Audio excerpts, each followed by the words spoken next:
আমার নবীজি একদিন মসজিদ নববীর মধ্যে বসে আছেন, এক সাহাবী নবীর সামনে এসে দাঁড়ালেন, সবাইকে লক্ষ্য করে বলছেন, ও সাহাবীরা, তোমরা কি জানো এই সাহাবী আমার জান্নাতি? সুবহানাল্লাহ বলবেন না? দ্বিতীয় দিন আবার গেছেন, রাসূল বলেন এই সাহাবী আমার জান্নাতি।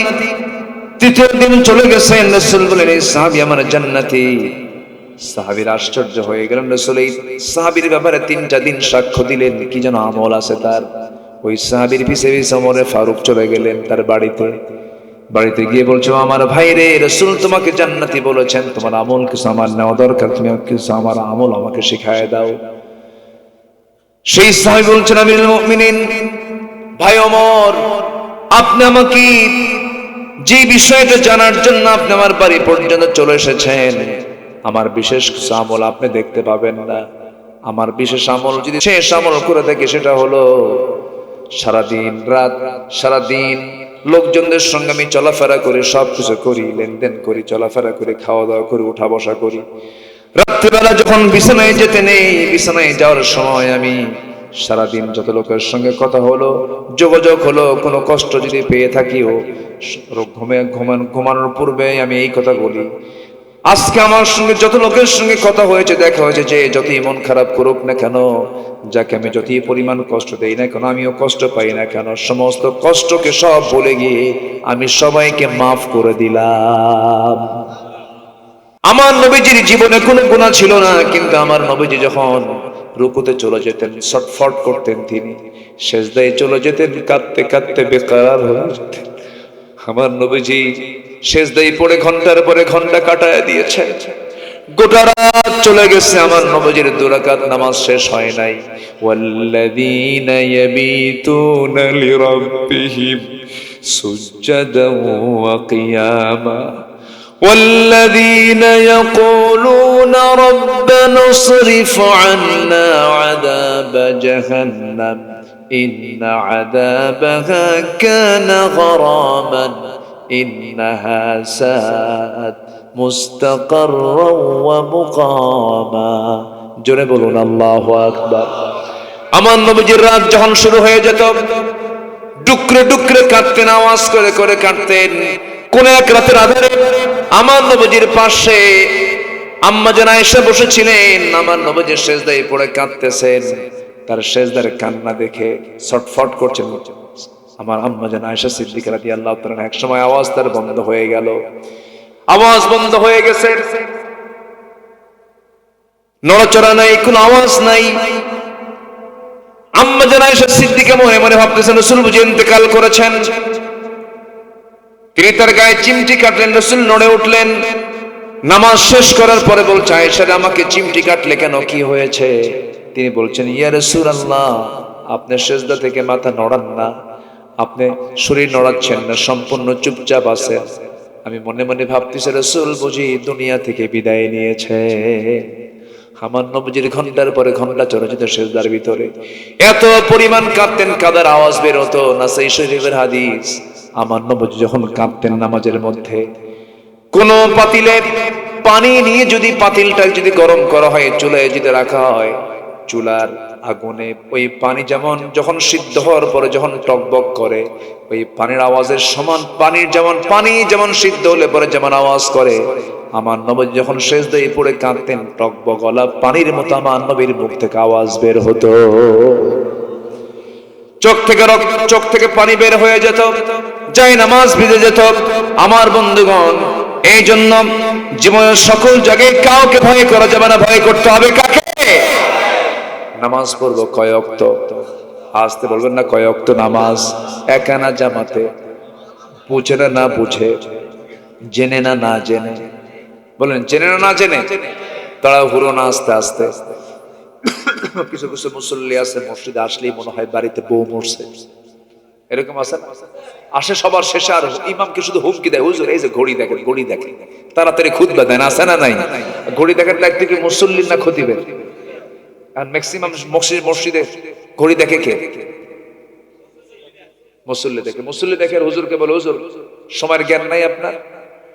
এই জাতীয় হুমকি ধামকি যে সমস্ত মুসল্লি ইমামকে দেয়, ওর চাইতে বড় বেয়াদব জমিন আর দ্বিতীয়টা নয়।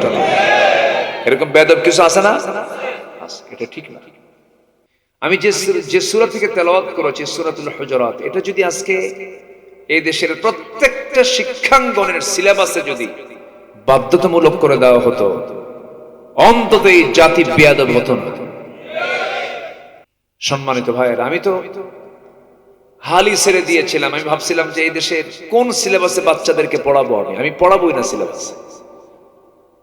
একটা সুন্দর পরিবেশ আমরা ফিরে পেয়েছি, আমরা নতুন করে দেশকে সাজাবো। জোরে বলি ইনশাআল্লাহ।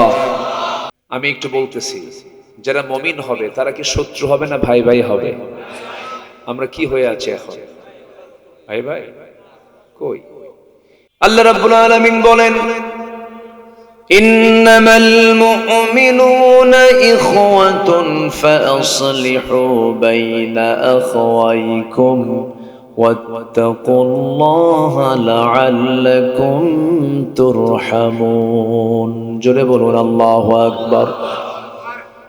মুমিনরা হলো পরস্পর ভাই ভাই। যদি কোনো বুঝ কম বেশি হয়ে থাকে, যদি কোনো প্রবলেম কম বেশি হয়ে থাকে, নিজেরা নিজেদের মধ্যে ঠিকঠাক করে নাও, ফাসলিহু ঠিকঠাক করে নাও। গন্ডগোলটাকে বাড়তে দিও না, শত্রুতাকে তোমরা নতুন করে সৃষ্টি করো না। সকল শত্রুতাকে সম্পূর্ণ ধুয়ে মুছে সাফ করে তোমরা একতার বন্ধনে আবদ্ধ হয়ে যাও। আল্লাহ রাব্বুল আলামিন এই আহ্বান শুধু এক জায়গায় নয়, বহু জায়গায় দিয়েছেন। আর এক জায়গায় বলছেন, ওয়াতাসিমু বিহাবলিল্লাহি জামিআন ওয়ালা তাফাররাকু ওয়াযকুরু নি'মাতাল্লাহি আলাইকুম إذ كنتم أعداء فألف بين قلوبكم فأصبحتم بنعمته إخوانا। জোরে বলুন আল্লাহু আকবার। ভ্রাতৃত্বের বন্ধনে একতাবদ্ধ হয়ে যাও।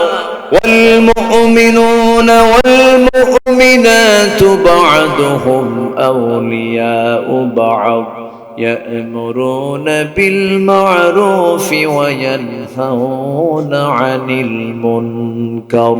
জোরে বলুন আল্লাহু আকবার। মুমিন পুরুষ এবং মুমিন নারী হলো পরস্পরের বন্ধু। তারা সম্পর্কের গভীরতায় পৌঁছে যাবে, একে অপরের তারা বন্ধু হয়ে যাবে। সাহাবে কেরামদের মধ্যে ভ্রাতৃত্বের বন্ধন এত মজবুত ছিল যে, এত গভীর থেকে গভীরতর ছিল যে, কিছু এক্সাম্পল দিলে স্পষ্ট হয়ে যাবে। স্বপ্ন পর্যন্ত তাদের এক হয়ে যেত। আমার নবীর ইন্তেকাল হয়েছে, ইন্তেকালের পরে দ্বিতীয় খলিফার আমল চলছিল। দ্বিতীয় খলিফাকে ওমর রাদিয়াল্লাহু আনহু, তার খেলাফত আমলে সাইয়েদনা আলী একদিন ঘুমিয়ে পড়েছেন বিছানায়। ঘুমিয়ে পড়ার পরে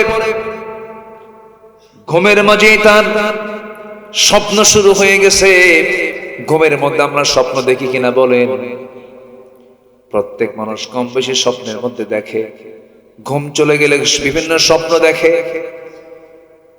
এই স্বপ্নের ভিতরে কিছু স্বপ্ন আছে সত্য, যা শয়তান সুরত ধারণ করতে পারে না। আমার রাসূল নিজে বলে দিয়েছেন যে, স্বপ্ন আমাকে দেখে এসে 16 আনা আমাকে দেখে। কারণ শয়তান আমার সুরত কখনো ধারণ করতে পারে না, লালন করতে পারে না। সাইয়েদনা আলী রাত্রি বেলা ঘুমিয়ে পড়েছেন। স্বপ্নের মধ্যে তিনি দেখতে পেলেন বিশ্বনবী তার ঘরে তাশরীফ এনেছেন।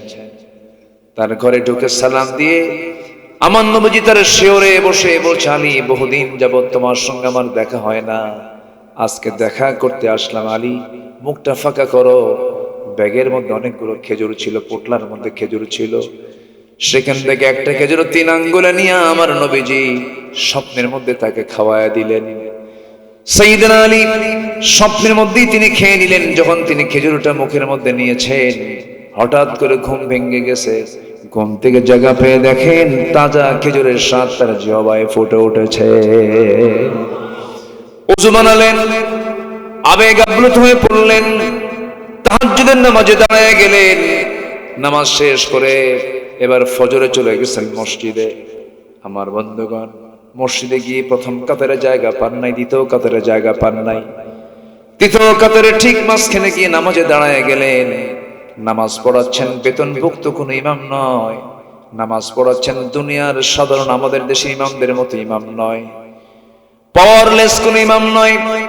আমার দেশের 4.5 লক্ষ মসজিদের সমস্ত ইমামগুলো পাওয়ারফুল না পাওয়ারলেস? কিন্তু পাওয়ারলেস ইমাম তোমার ফারুক ছিলেন না। এমন একজন ব্যক্তি ইমামের মুসল্লায় দাঁড়ায় গেছেন, যিনি হলেন অর্ধ দুনিয়ার শাসনকর্তা ওমর ফারুক রাদিয়াল্লাহু তাআলা আনহু। নামাজে দাঁড়ায় গেছেন, যিনি শাসক হবেন তিনি তো ইমাম হবেন, এটাই তো চিত্র হওয়া দরকার ছিল। আমরা আমার দেশের জন্য দোয়া করি, আল্লাহ এমন একটা শাসক আমার দেশে দিয়ে দাও যে রাষ্ট্র চালাবে, বঙ্গভবন চালাবে, আবার দুনিয়ার সকল আইন কানুন গুলোকে সে দেখবে, রাষ্ট্র চালাবে, সবকিছু চালাবে। আবার মসজিদের যখন দায়িত্ব চলে আসবে, মসজিদের গুরুত্বপূর্ণ দায়িত্ব, নামাজের দায়িত্ব সে পালন করবে। যে রাষ্ট্রের ইমাম হবে সে নামাজের ইমাম হবে, যে নামাজের ইমাম হবে সে রাষ্ট্রের নেতা হবে, ঠিক কিনা? আমরা দুটোকে এক জায়গায় দেখতে চাই। রাজি আছেন তো? রাজি আছেন তো? সাইয়েদনা আলী নামাজে চলে গেলেন, ফজরের আযান শুরু হয়ে গেছে, নামাজে দাঁড়ায় গেছেন সাহাবায়ে কেরাম। সাইয়েদনা আলীও নামাজে দাঁড়ায় গেছেন, ওমর ফারুক রাদিয়াল্লাহু আনহু নামাজ পড়াচ্ছেন। নামাজ পড়া শেষ হয়ে গেছে। নামাজ যখন শেষ হয়ে গেছে, ওমর ফারুক রাদিয়াল্লাহু তাআলা আনহু নামাজ শেষ হওয়া মাত্রই মাসনুন দোয়াগুলো পড়লেন না। মাসনুন দোয়াগুলো না পড়ে সেই দিনের মতো তাড়াহুড়ো করে উঠলেন। তাড়াহুড়ো করে উঠে একজন এক টোপলা খেজুর দিয়ে গেছে হাদিয়া, সেই টোপলাটা হাতের মধ্যে নিলেন। বন্টন করার দায়িত্ব কাউকে না দিয়ে ওমর ফারুক নিজেই বন্টনের দায়িত্ব নিলেন। প্রথম কাফের সবার হাতে হাতে 2-3টা করে খেজুর দিয়ে যান, দ্বিতীয় কারে 2-3টা করে খেজুর সবার হাতে দিয়ে যাচ্ছেন। তৃতীয় নাম্বার কাফের যখন খেজুর দেওয়া শুরু করেছেন, সবাইকে 2-3টা করে খেজুর দিয়ে দিলেন। কিন্তু আলীর কাছে যখন চলে গেলেন ওমর ফারুক রাদিয়াল্লাহু তাআলা আনহু, তাকে 2টা দিলেন না, 3টাও দিলেন না, মাত্র একটা খেজুর 3টা আঙ্গুলে নিলেন। আর বলছেন, আলী মুখটা ফাঁকা করো। মুখটা ফাঁকা করলেন, একটা খেজুর মুখের মধ্যে দিলেন আর বললেন, খাও। সাইয়েদনা আলী বলছেন, আমার আগের জনকে আপনি 2-3টা করে খেজুর দিলেন, সবার হাতে হাতে খেজুর, আরো খেজুর আছে, আপনি আমাকে একটা খেজুর দিলেন, তা মুখে কেন? ওমর ফারুক কাঁদতে কাঁদতে বলছেন, ওরে ওরে আলী আমার ভাই রে, গত রাত্রে যদি আমার রাসূল তোমাকে একটা বেশি 2টা খেজুর খাওয়ায় দিতেন, আমি তোমাকে 2টা খেজুরে খাওয়ায় দিতাম। একটু জোরে বলে সুবহানাল্লাহ, একটু জোরে বলে সুবহানাল্লাহ। এই যে একটা ভ্রাতৃত্ব, এই যে একটা পারস্পরিক মহব্বত, এই যে পারস্পরিক আন্তরিকতা, এই পারস্পরিক উখুয়াত যেদিন থেকে মুসলমানদের কমা শুরু হয়ে গেছে, সেই দিন থেকে পেটনটা কমছে না বাড়ছে? কমছে না বাড়ছে? বলেন। যতই দূরত্ব বাড়াবেন ততই বাতিলরা সুযোগ পেয়ে যাবে। এই জন্য আল্লাহ রাব্বুল আলামিন এখানে সুন্দর করে বলছেন, ইন্নামাল মুমিনুনা ইখওয়াতুন ফাসলিহু বাইনা আখওয়াইকুম ওয়াত্তাকুল্লাহা লাআল্লাকুম তুরহামুন। নিঃসন্দেহে মুমিনরা হলো পরস্পর ভাই ভাই। ফাসলিহু, অবশ্যই তোমরা ইসলাহ করে নাও, তোমাদের ভাইয়ের মাঝে কোনো গন্ডগোল রেখে দিও না। আমার নবীজি একদিন মসজিদ নববীর মধ্যে বসে আছেন, এক সাহাবী নবীর সামনে এসে দাঁড়ালেন, সবাইকে লক্ষ্য করে বলছেন, ও সাহাবীরা তোমরা কি জানো এই সাহাবী আমার জান্নাতি? সুবহানাল্লাহ বলবেন না? দ্বিতীয় দিন আবার গেছেন, রাসূল বলেন এই সাহাবী আমার জান্নাতি। তৃতীয় দিন চলে গেছেন, রাসূল বলেন এই সাহাবী আমার জান্নাতি।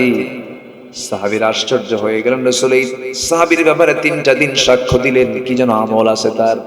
ওই সাহাবীর পিছে পিছে ওমর ফারুক চলে গেলেন তার বাড়িতে। বাড়িতে গিয়ে বলছো, আমার ভাই রে, রাসূল তোমাকে জান্নাতি বলেছেন, তোমার আমল কিছু আমার নেওয়া দরকার, তুমি কিছু আমার আমল আমাকে শিখায় দাও। সেই সাহাবী বলছেন, আমিরুল মুমিনিন ভাই ওমর, আপনি আমাকে যে বিষয়টা জানার জন্য আপনি আমার বাড়ি পর্যন্ত চলে এসেছেন, আমার বিশেষ কিছু আমল আপনি দেখতে পাবেন না। আমার বিশেষ আমল যদি শেষ আমল করে থাকে, সেটা হলো সারাদিন রাত, সারাদিন লোকজনদের সঙ্গে আমি চলাফেরা করি, সবকিছু করি, লেনদেন করি, চলাফেরা করি, খাওয়া দাওয়া করি, উঠা বসা করি। রাত্রিবেলা যখন বিছানায় যেতে নেই, বিছানায় যাওয়ার সময় আমি সারাদিন যত লোকের সঙ্গে কথা হলো, যোগাযোগ হলো, কোনো কষ্ট যদি পেয়ে থাকিও, ঘুমানোর পূর্বে আমি এই কথা বলি, আজকে আমার সঙ্গে যত লোকের সঙ্গে কথা হয়েছে, দেখা হয়েছে, যে যতই মন খারাপ করুক না কেন, যাকে আমি যতই পরিমাণ কষ্ট দেই না কেন, আমিও কষ্ট পাই না কেন, সমস্ত কষ্টকে সব ভুলে গিয়ে আমি সবাইকে মাফ করে দিলাম। আরেকজন সাহাবীর কথা মনে হয়ে গেল, কি ভক্তিত্ব তাদের মাঝে বিরাজ করেছে। আমার নবীজি মক্কার বাসিন্দা ছিলেন, মক্কা থেকে মদিনায় চলে গেছেন নানির বাড়ি বেড়ানোর জন্য, নাকি বেড়ানোর জন্য গেছেন উনি। আমার নবীজি মক্কা থেকে মদিনায় চলে আসলেন দুনিয়ার কোনো স্বার্থের জন্য নয়, শুধুমাত্র ইসলামের জন্য। ঘর বাড়ি ছেড়ে দিয়া আমার নবীজি সাহাবায়ে কেরামকে নিয়ে যখন মদিনার দিকে রওনা করলেন, মদিনায় চলে এলেন। আমার নবীজি কিছু কিছু সাহাবী ছিল প্রচুর সম্পত্তির মালিক, মিলিয়নার সাহাবী ছিলেন, বিলিয়নার সাহাবী ছিলেন, এক্সপোর্ট ইম্পোর্টের বিজনেস ছিল তাদের। সব কিছু ছেড়ে দিয়া নবী যখন মক্কা থেকে মদিনায় যখন হিজরত করে চলে গেলেন, কিছু কিছু সাহাবী সব কিছু ছেড়ে দিয়ে, বউ বাচ্চা ছেলে মেয়ে, ব্যবসা বাণিজ্য সব ছেড়ে দিয়ে নবীর সঙ্গে তারা হিজরত করলেন। এর মধ্যে একজন গুরুত্বপূর্ণ সাহাবী ছিলেন, সেই সাহাবীটার নাম হচ্ছে আব্দুর রহমান ইবনে আউফ। আব্দুর রহমান ইবনে আউফ রাদিয়াল্লাহু তাআলা আনহু চলে গেলেন তিনি মক্কা থেকে মদিনায়। মক্কায় তার বিশাল বড় ব্যবসা ছিল, কোটি কোটি টাকার সম্পদের তিনি বিজনেস করেছেন। যখন তিনি মদিনায় হিজরত করলেন, কিচ্ছু নাই, শুধু হাত আর পা নিয়ে সেখানে মদিনায় আমার নবীর সামনে বসে আছেন সাহাবী। রাসূল তাকে দেখে কেঁদে ফেলে বলছেন, আব্দুর রহমান রে, নিজের চোখে দেখেছি মক্কায় তোমার কত বড় ব্যবসা ছিল, বহু সহায় সম্পদ তোমার ছিল, বউ ছিল, ছেলে ছিল, মেয়ে ছিল, সব ছেড়ে দিয়ে তুমি আজকে মদিনায় এসে ফকির হয়ে গেছো। আব্দুর রহমান, তোমার কি মন খারাপ নাকি? মুস্কি হাসি মেরে বলছে, ইয়া রাসূলুল্লাহ, আমি যা পেয়েছি পৃথিবীর কেউ আমাকে এত কিছু দিতে পারবে না। আমি আপনাকে পেয়েছি ইয়া রাসূলুল্লাহ, আমি আপনাকে পেয়েছি, আমি আল্লাহকে পেয়েছি, আমার কিছুই পাওয়ার দরকার নাই। রাসূল বলছেন, আব্দুর রহমান এইদিকে আসো, দেখি তোমার জন্য কিছু করা যায় নাকি। আমার নবীজি রাস্তায় দাঁড়ায় থাকলেন, দেখে কোন প্রিয় সাহাবী আমার আসে নাকি। আমার নবীজি একজনকে পেয়ে বলছেন, ও মদিনার আনসার সাহাবী, শোনো, আমার এই সাহাবী আব্দুর রহমান চরম কষ্টে আছে, দেখো তো এর জন্য কিছু করা যায় নাকি। আমার নবীজির কাছে এই সাহাবী যখন দাঁড়ানো, সেই সময় বলছে, হুজুর, আপনার যখন আবদার, আপনি যখন বলেছেন, এটিকে মানা করা যায় নাকি? আপনার সাহাবীকে আমি নিয়ে যাচ্ছি। আনসার সাহাবী আব্দুর রহমান ইবনে আউফ কি ঘোড়ার পিঠে তুলে নিয়ে তিনি চললেন মদিনার অলিতে গলিতে। সামনে পেলেন বিশাল বড় একটা খেজুর বাগান। এত বড় খেজুর বাগান মদিনা তার দ্বিতীয়টা কারো নাই। এত বড় খেজুর বাগানের সামনে আমার নবীজির দেখিয়ে দেওয়া সেই সাহাবী আব্দুর রহমান ইবনে আউফকে ওই জমির মালিক, ওই বাগানের মালিক সামনে দাঁড় করায় বলতেছে, আব্দুর রহমান ইবনে আউফ, এই খেজুর বাগান আল্লাহ পাক আমাকে দিয়েছেন, এই খেজুর বাগানের মালিক আল্লাহ পাক আমাকে বানিয়ে দিয়েছেন।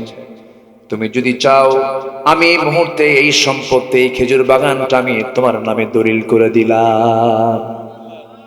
একটু আস্তে কোন সুবহানাল্লাহ, জোরে বলি সুবহানাল্লাহ, আরো জোরে সুবহানাল্লাহ।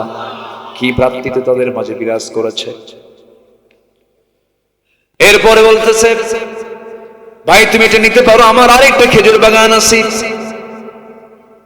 এরপরে তিনি বলছেন, ভাই আব্দুর রহমান, আমি জানি এই মদিনার কোন মেয়ের বাবা তোমার সঙ্গে তার মেয়েকে বিয়ে দেবে না, কারণ তোমার ঘর নাই, বাড়ি নাই, এখানে তোমার বাড়ি নয়, কেউ তোমার সঙ্গে কেউ কারো মেয়েকে বিয়ে দেবে না। কিন্তু তোমার তো যৌবন আছে, তোমার তো যৌবনের হকও আছে। আল্লাহ পাক আমাকে দুইটা স্ত্রী দিয়েছেন, যে কোনো একটা স্ত্রীকে আমি তালাক দেব, সেই বউটাকে তুমি তোমার বউ বানাইয়া নিবা। ইন্নামাল মুমিনুনা ইখওয়া। আমার বন্ধুগণ, এই কথাগুলো আব্দুর রহমান ইবনে আউফ শুনে এবার ওই মদিনার আনসার সাহাবীকে জড়িয়ে ধরে বলছে, ও আনসার ভাই, তুমি যত রকম বলেছো আমি তাতেই খুশি হয়ে গেছি। খেজুর বাগান আমার লাগবে না, খেজুর বাগান আমাকে দিতে হবে না, আমার জন্য তোমার বউকেও তালাক দেওয়া লাগবে না, সব আমার হয়েছে। যদি আমার কিছু উপকার করতে চাও, একটা ব্যবসা শিখায় দাও, আমার একটা বাজারে দেখায় দাও। বাজারে দেখায় দেওয়া হলো, ব্যবসা কিছু দেখিয়ে দেওয়া হলো, ব্যবসা শুরু করে দিলেন। আল্লাহ পাক আব্দুর রহমানের ব্যবসা এমন বরকত দিয়ে দিলেন যে এত বরকতে তিনি ধন্য হয়ে গেলেন। তিনি আব্দুর রহমান ইবনে আউফ, তিনি মদিনা আসার পর নতুন করে ব্যবসা করে এত সম্পদের মালিক হয়েছিলেন। মুতার যুদ্ধে তিনি 3 বস্তা সোনা দান করেছিলেন। কয় বস্তা? 3 বস্তা।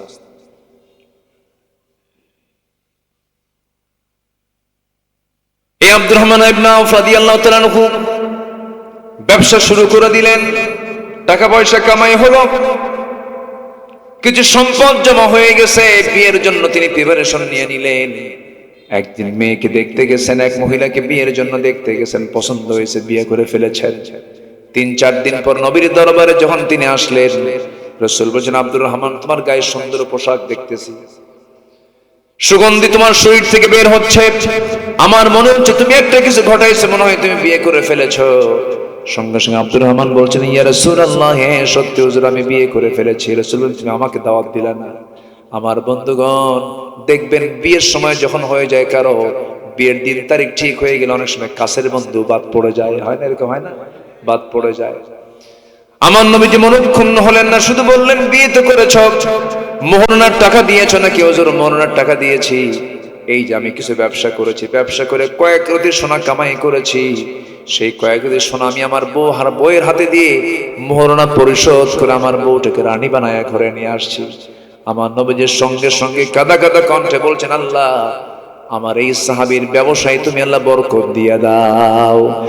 এত বরকত হলো যে আব্দুর রহমান ইবনে আউফ রাদিয়াল্লাহু তাআলা আনহু জীবনে যত সম্পদ কামাই করেছেন, যখন তিনি মারা যান, মারা যাওয়ার পরে 13 জন সন্তান সন্ততি, তারা উত্তরাধিকার সূত্রে যে পরিমাণ সোনা পেয়েছে, সেই সোনাকে ভাগ করার জন্য হাত দিয়ে হয় নাই, কুড়াল দিয়ে কেটে কেটে ভাগ করতে হয়েছে।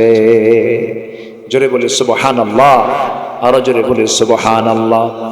আমার বন্ধুগণ, আমার ভাইয়েরা, ভ্রাতৃত্বের মতো বন্ধন আর কি পৃথিবীতে কিছু নেই। চূড়ান্ত ভ্রাতৃত্ব তৈরি করতে হবে। শত্রুতা যত বাড়াবো আমরা হেরে যাব। মুসলমানদের মধ্যে ফেরকা তৈরি করা যাবে না। আল্লাহ রাব্বুল আলামিন ভ্রাতৃত্বের ব্যাপারে বহু জায়গায় ইঙ্গিত দিয়েছেন, বারবার তোমরা এক হয়ে যাও, তোমরা ঐক্যের প্ল্যাটফর্ম তৈরি করো।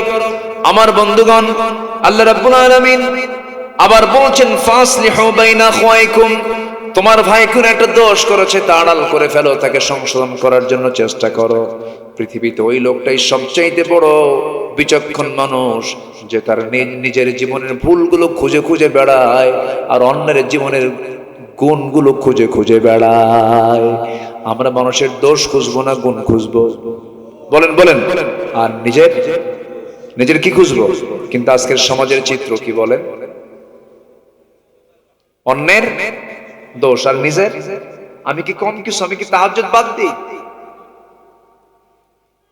আমি কি নামাজ বাদ দিই? 3 বার হজ করছি, আমি ট্রিপল হাজি। সুদ খাই। সুদ খাওয়া হাজি আছে না নাই? সুদ খাওয়া হাজি আছে না নাই? বলবো, কথা বলবো, বলবো বলবো। সুদের কারবার এই সময় কেউ উঠবেন না, উঠলে কিন্তু ভাববো ওটাই সুদ খায়। বসো।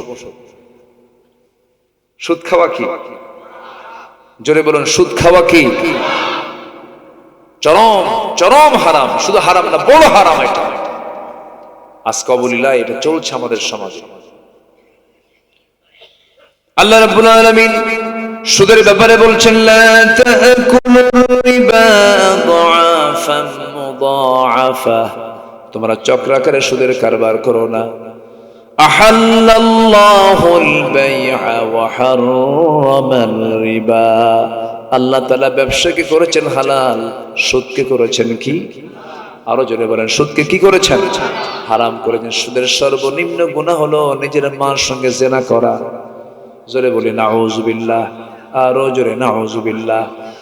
আমরা যে সূরা থেকে কথা বলছিলাম, সেই সূরা যদিও একটা সামাজিক সূরা, কিন্তু যে আয়াত আমি নিয়েছি সেই আয়াতটা হলো ভ্রাতৃত্বের আয়াত। আমরা ভ্রাতৃত্ব তৈরি করব, নাম্বার 1। নাম্বার 2, এই আয়াতের 2টা অর্ডার। একটা হলো ভ্রাতৃত্ব তৈরি করো, নাম্বার 2 হলো জীবনে কাউকে ভয় না করে একমাত্র ভয় করো কাকে? নামাজ পড়বে কার ভয়ে? আসলে নামাজ পড়বে কার ভয়ে? ওজন কম বেশি দিবে না কার ভয়ে? মানুষকে কষ্ট দিয়ে কথা বলবে না কার ভয়ে? মানুষ ভালো হবে বান্দার ভয়ে না মানুষ ভালো হবে আল্লাহর ভয়ে? আল্লাহর ভয়ে ভালো হবে। আমার নবীজির জীবনে কোনো গুনাহ ছিল না, কিন্তু আমার নবীজি যখন রুকুতে চলে যেতেন ছটফট করতেন, তিনি সেজদায় চলে যেতেন কাঁদতে কাঁদতে বেকার হয়ে যেতেন। আমার নবীজি সেজদায় পড়ে ঘন্টার পরে ঘন্টা কাটায় দিয়েছেন, গোটা রাত চলে গেছে, আমার নবীজির 2 রাকাত নামাজ শেষ হয় নাই। ওয়াল্লাযীনা ইয়াবিতুনা লিরাব্বিহিম সুজদান ওয়া কিয়ামা والذين يقولون ربنا اصرف عنا عذاب جهنم إن عذابها كان غراما إنها ساءت مستقرا ومقاما জোরে বলুন আল্লাহু আকবার। আমার নবীজির রাত যখন শুরু হয়ে যেত ডুকরে ডুকরে কাঁদতেন, আওয়াজ করে করে কাঁদতেন। কোন এক রাতের আধারে আমার নবীজির পাশে আম্মা জান আয়েশা বসেছিলেন, আমার নবীজি সেজদায় পড়ে কাঁদতেছেন, তার সেজদার কান্না দেখে ছটফট করছেন। আমার আম্মা জান আয়েশা সিদ্দিকা রাদিয়াল্লাহু তাআলা এক সময় আওয়াজ তার বন্ধ হয়ে গেল, আওয়াজ বন্ধ হয়ে গেছে, নড়াচড়া নাই, কোনো আওয়াজ নাই। আম্মা জান আয়েশা সিদ্দিকা মনে মনে ভাবতেছেন রাসূল বুঝি ইন্তেকাল করেছেন। তিনি তার গায়ে চিমটি কাটলেন, রাসূল নড়ে উঠলেন। নামাজ শেষ করার পরে বলছে আয়েশা আমাকে চিমটি কাটলে কেন, কি হয়েছে? তিনি বলছেন ইয়া রাসূলুল্লাহ, আপনি সেজদা থেকে মাথা নড়ান না, আপনি শরীর নড়াচ্ছেন না, সম্পূর্ণ চুপচাপ আছেন। আমি মনে মনে ভাবতেছি রাসূল বুঝি দুনিয়া থেকে বিদায় নিয়েছে। আমার নবীজির ঘন্টার পরে ঘন্টা চলে যেত সেজদার ভিতরে, এত পরিমাণ কাঁদতেন, কাদার আওয়াজ বের হতো। নাসাই শরীফের হাদিস, আমার নবীজি যখন কাঁদতেন নামাজের মধ্যে, কোন পাতিলে পানি নিয়ে যদি পাতিলটা যদি গরম করা হয়, চুলায় যদি রাখা হয়, চুলার আগুনে ওই পানি যেমন যখন সিদ্ধ হওয়ার পরে যখন টকবক করে, ওই পানির আওয়াজের সমান পানি যেমন সিদ্ধ হলে পরে যেমন আওয়াজ করে, আমার নবী যখন সেজদায় পড়ে কাঁদতেন টকবক গলা পানির মতো আমার নবীর মুখ থেকে আওয়াজ বের হতো, চোখ থেকে পানি বের হয়ে যেত, যাই নামাজ ভিজে যেত। আমার বন্ধুগণ, এই জন্য জীবনের সকল জায়গায় কাউকে ভয় করা যাবে না, ভয় করতে হবে কাকে? নামাজ পড়বো কয় ওয়াক্ত? আসতে বলবেন না কয় ওয়াক্ত নামাজ? একা না জামাতে? বুঝে না না বুঝে? জেনে না না জেনে? বলেন জেনে না না জেনে? তাড়াহুড়ো না আস্তে আস্তে? কিছু কিছু মুসল্লি আছে মসজিদে আসলেই মনে হয় বাড়িতে বউ মরছে, এরকম আছে না? আসে সবার শেষে আর ইমামকে শুধু হুমকি দেয়, হুজুর এই যে ঘড়ি দেখেন, ঘড়ি দেখেন, তাড়াতাড়ি খুতবা দেন, আছে না নাই? ঘড়ি দেখার দায়িত্ব কি মুসল্লির না খতিবের? আর ম্যাক্সিমাম মসজিদে ঘড়ি দেখে কে? মুসল্লি দেখে। মুসল্লি দেখে আর হুজুরকে বলে হুজুর সময়ের জ্ঞান নাই আপনার?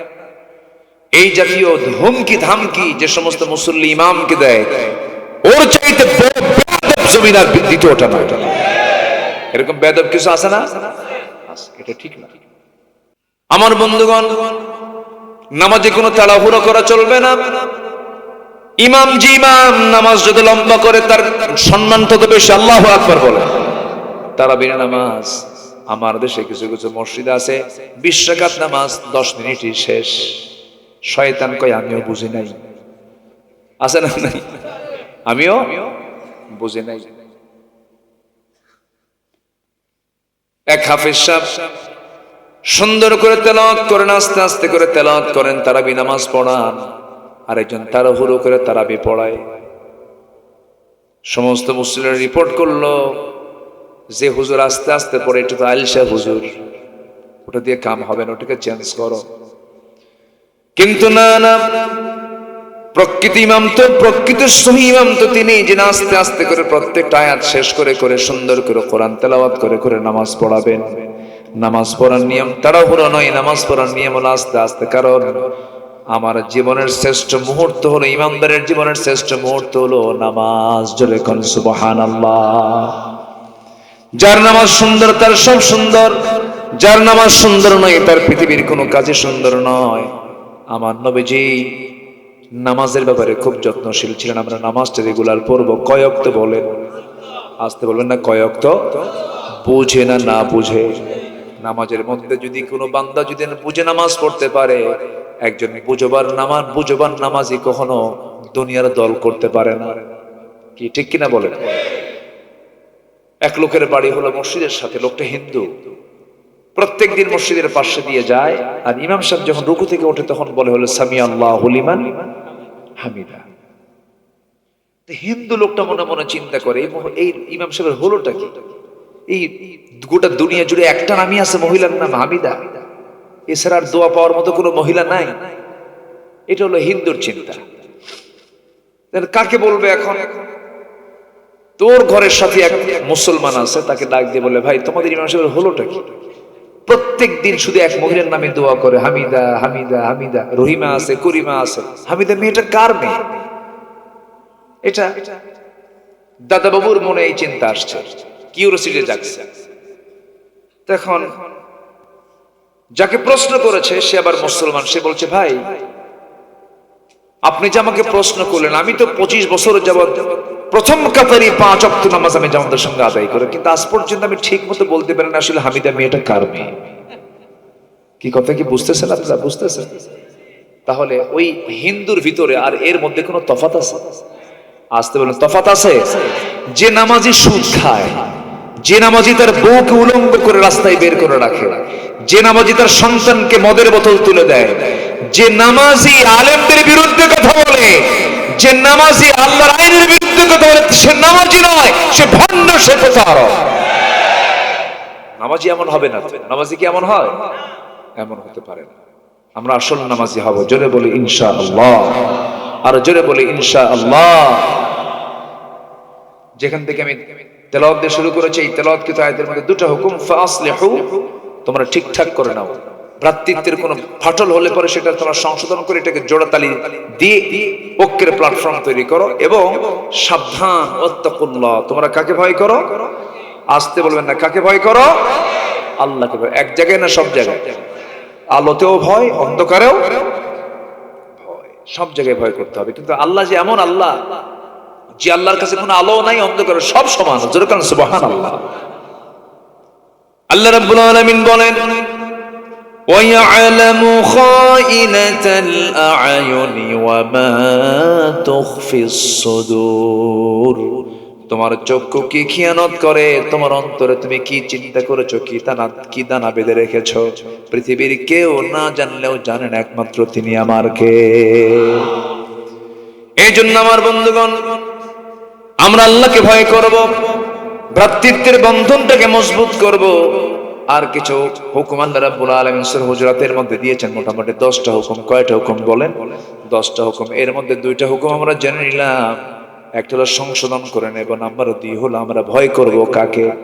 আল্লাহকে। আরো 8-9টা হুকুম আছে, আমি একটা একটা করে বলবো। আমাকে সময় দেওয়া যাবে? সবাইকে আমাকে সময় দিবেন? ওঠে কেন, কি হয়েছে? হ্যাঁ, জিকির করুন লা ইলাহা।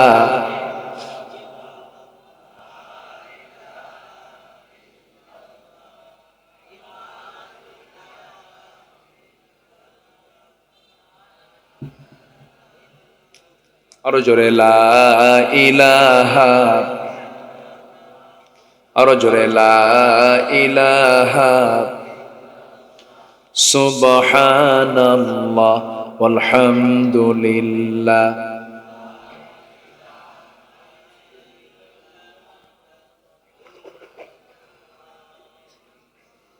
আরো জোরে লা ইলাহা,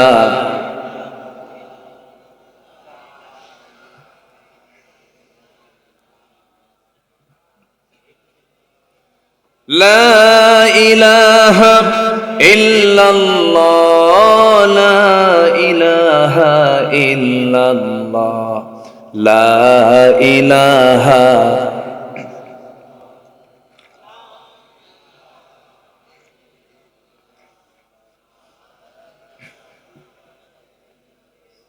আসমানে আল্লাহ, জমিনে আল্লাহ, আসমানে আল্লাহ, জমিনে আল্লাহ, হায়াতে আল্লাহ, মৌতে আল্লাহ, লা ইলাহা লা ইলাহা ইল্লাল্লাহ মুহাম্মাদুর রাসূলুল্লাহ সাল্লাল্লাহু আলাইহি ওয়াসাল্লাম। সূরাতুল হুজুরাতের ব্যাপারে আমি শুরুতেই বলেছিলাম এটা এমন একটি সূরা, এই সূরা যদি কোনো পরিবারে শেখানো হয়, কোনো শিক্ষা প্রতিষ্ঠানে শেখানো হয়, এই সিলেবাসটা যদি, এই সূরাটা যদি প্রত্যেক সিলেবাসে যদি বাধ্যতামূলক করে দেওয়া হয়, আল্লাহর কসম করে বলি ওই শিক্ষার্থী, ওই আল্লাহর বান্দা কোনোদিনও বেয়াদব হতে পারে না। 10টা শিক্ষা আজকে আমরা শিখে যাব, বাড়িতে আমরা অ্যাপ্লাই করব, সব জায়গায় আমরা এটাকে অ্যাপ্লাই করব, দেখবেন পরিবেশটা জান্নাতের পরিবেশ হয়ে গেছে। আল্লাহ রাব্বুল আলামিন 10টা হুকুম এই সূরার মধ্যে দিয়েছেন। কয়টা হুকুম বলেন? 10টা হুকুম দিয়েছেন। নাম্বার 1 হলো আল্লাহ রাব্বুল আলামিন বলছেন, যখন তোমরা কোনো কিছু বলতে যাবে, অনুমান আন্দাজে কোনো কিছু বলতে যাবে না, তদন্ত করবে, ফাতাবায়ানু, এটাকে ডিসকাস করবে, কতটুকু সত্য মিথ্যা যাচাই করে এরপরে কথা বলবে। 1 নম্বর এই হুকুমটা দিয়েছেন তিনি আমারকে। এই জীবন সংসার চালাতে গিয়া, এই সমাজ জীবনে, এই রাজনৈতিক জীবনে, এই পারিবারিক জীবনে চলতে গিয়ে কোনো কিছু অনুমান আন্দাজে কোনো সিদ্ধান্ত ছাড়াই কোনো কথা বলবে না, ফাতাবায়ানু, ডিসকাস করবে। আল্লাহ রাব্বুল আলামিন বলেন, ইয়া আইয়ুহাল্লাযীনা আমানু ইন জাআকুম ফাসিকুম বিনাবাইন ফাতাবায়ানু। আল্লাহু আকবার বলেন।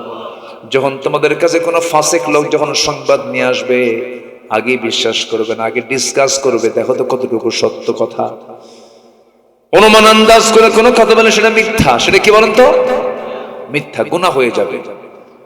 চিন্তা করে দেখুন কত গুরুত্বপূর্ণ একটা হুকুম আল্লাহ রাব্বুল আলামিন দিয়েছেন। এই সূরাটার 4 নম্বর আয়াত থেকে সূরার নামকরণ করা হয়েছে, আল্লাযীনা ইন্নাল্লাযীনা ইউনাদুনাকা মিন ওয়ারাইল হুজুরাতি আকসারুহুম লা ইয়াকিলুন।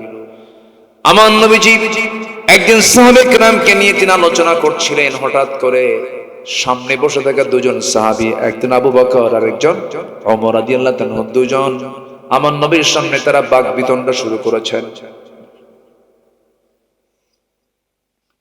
দুজন কথা বলতে নিয়ে এক পর্যায়ে নবীর কথার চাইতে তাদের কথাটা বুলন্দ হয়ে গেছে, বড় আওয়াজ হয়ে গেছে। নবীর কথার চাইতে তাদের আওয়াজটা বড় হয়ে গেছে। নবীজি মনে মনে চিন্তা করছেন, আহারে আমার কথার চাইতে আমার সাহাবীদের কথা বড় হয়ে যায়। আমার নবীজি কিছু একটু মনক্ষুণ্ণ হলেন, না আমি বুঝাই, অথচ তার আমার কথার উপরে বড় আওয়াজে কথা বলে। নবীজির একটু মনকষ্ট ছিল, আল্লাহ পাক সহ্য করতে পারলেন না, সঙ্গে সঙ্গে আয়াত নাযিল করলেন। কি আয়াত নাযিল করলেন? লা তারফাউ আসওয়াতাকুম ফাওকা সাওতিন নবী ওয়ালা তাজহারু লাহু বিল কওলি কাজাহরি বা'দিকুম লিবা'দিন আন তাহবাতা আমালুকুম ওয়া আনতুম লা তাশউরুন। জোরে বলুন আল্লাহু আকবার। আল্লাহ রাব্বুল আলামিন আয়াত নাযিল করে বললেন, তোমরা তোমাদের আওয়াজের চাইতে, তোমরা নবীর আওয়াজের চাইতে বড় আওয়াজ করে কোনো কথা বলো না। নবীর আওয়াজের চাইতে তোমাদের আওয়াজ যদি বড় হয়ে যায়, আন তাহবাতা আমালুকুম, তোমাদের সমস্ত আমলগুলো আমি আল্লাহ রাব্বুল আলামিন কাট করে দেব, তোমরা সব ধ্বংস হয়ে যাবে। আমার বন্ধুগণ, চিন্তা করে দেখুন, নবীর কথার চাইতে একটু বড় জোরে কথা হয়েছে। আল্লাহ পাক কত শক্ত কথা বলে দিয়েছেন। এই জন্য বড়জন ছোটজন সে কেমন করে কথা বলবে, মুরব্বীদের সঙ্গে কেমন করে কথা বলতে হয়, সম্পূর্ণ আদব শিখিয়ে দিয়েছেন তিনি আমারকে। আমার বন্ধুগণ, তাহলে আজকে আমরা সূরা হুজুরাত থেকে 10টা হুকুম 10টা শিক্ষা নিয়ে যাব। নাম্বার 1 হলো, আমরা যখন কোনো কথা বলতে যাব, অনুমান আন্দাজে বলবো না, তদন্ত করে বলবো। তদন্ত করে বলবো, সত্যি যাচাই করে বলবো, না আমার আন্দাজে কোনো কথা বলবো না। নাম্বার 2 হলো, ফাসলিহু, যে আমি কিছুক্ষণ আগে আমি আমার আলোচনায় বলেছি, ফাসলিহু মীমাংসা করবে, গন্ডগোল সৃষ্টি করে রাখবা না, একটা ফায়সালা করে দিবা। শত্রুতা বাড়ানো যাবে না, শত্রুতার কবর রচনা করতে হবে, সকল শত্রুতা দূর করে ভ্রাতৃত্বের বন্ধন তৈরি করতে হবে। আমরা আগামীর দেশ যদি গড়তে চাই, শত্রুতার দরকার না বন্ধুত্বের দরকার? কিসের দরকার, কিসের দরকার বলেন? বন্ধুত্বের দরকার। ভ্রাতৃত্বের প্রয়োজন আছে, বন্ধুত্বের প্রয়োজন আছে, নচেত এই বিজয় টিকবে না আমার বন্ধুগণ। এই জন্য কিছু গুণ আমাকে আপনাকে অর্জন করতে হবে। ফাসলিহু, মীমাংসা করো, গন্ডগোল সৃষ্টি করো না। নাম্বার 3 হলো ওয়াকসিতু, ন্যায় বিচার করো। সঠিক বিচার তোমাকে করতে হবে, সঠিক বিচার তোমাকে শিখে নিতে হবে। সঠিক বিচার ছাড়া ইমানদার বেঠিক বিচার করলে তাকে জাহান্নাম যেতে হবে। নাম্বার 5 হলো কোন নারী অপর নারীকেও যেন উপহাস না করে। নারীর ক্ষেত্রে হুকুমটা দিয়েছেন কে? আল্লাহ তাআলা। ওয়ালা তালমিজু, নাম্বার 6 হলো অপমান করবে না, মানুষের সম্মান নিয়ে সিনেমিনে খেলবে না। দামুহু মালুহু ওয়া আরদুহু, রক্ত, সম্পদ, সম্মান, এই তিনটা জিনিস পরস্পরের জন্য এটা বড় আমানত। আপনি একজনকে অপমান করবেন, বড় ক্ষতি করে ফেললেন। আপনি সম্পদে হাত দিবেন, এটা বড় ক্ষতি করে ফেললেন। এই সমস্ত কাজগুলো করা যাবে না। ওয়ালা তালমিজু, অপমান করবে না। নাম্বার 7 হলো ওয়ালা তানাবাজু, তোমরা একে অপরের প্রতি দোষারোপ করবে না, অনুমান আন্দাজে একে অপরকে তোমরা দোষ চাপায়া দেবে না। নাম্বার 8 হলো ইজতানিবু কাসীরাম মিনাজ-জান্নি, তোমরা অনুমান আন্দাজ করে কোনো কথা বলবে না, নেতিবাচক কোনো অনুমান করবে না। যে কাজ সে করেই নাই, তুমি তাকে সন্দেহ করে ফেললে এটা বড় গুনার কাজ হয়ে যাবে। আল্লাহ রাব্বুল আলামিন সুন্দর করে আয়াতে বলছেন, ইজতানিবু কাসীরাম মিনাজ-জান্নি ইন্না বা'দাজ-জান্নি ইসমু ওয়ালা তাজাসসু ওয়ালা ইয়াগতাব বা'দুকুম বা'দা। জোরে বলুন আল্লাহু আকবার। নাম্বার 9 হলো ওয়ালা তাজাসসু, একে অপরের গোপনীয় কোনো বিষয় নিয়ে গুপ্তচর বৃত্তি করবে না, গোয়েন্দাগিরি করতে যাবে না। নাম্বার 10 হলো ওয়ালা ইয়াগতাব বা'দুকুম বা'দা, তোমরা একে অপরকে কখনো গীবত শিকায়ত করবে না, গীবতের কাছে যাবে না। আল্লাহ রাব্বুল আলামিন এই যে হুকুমগুলো করেছেন কত আগে দিয়ে দিয়েছেন, এই হুকুমগুলো যদি আজকের সমাজে যদি শিখায় দেওয়া হতো, এই সমস্ত বান্দার দ্বারা কখনো বান্দার হক নষ্ট হবে এমন কোন আচরণ প্রকাশ পেত না। জোরে বলুন ঠিক কিনা?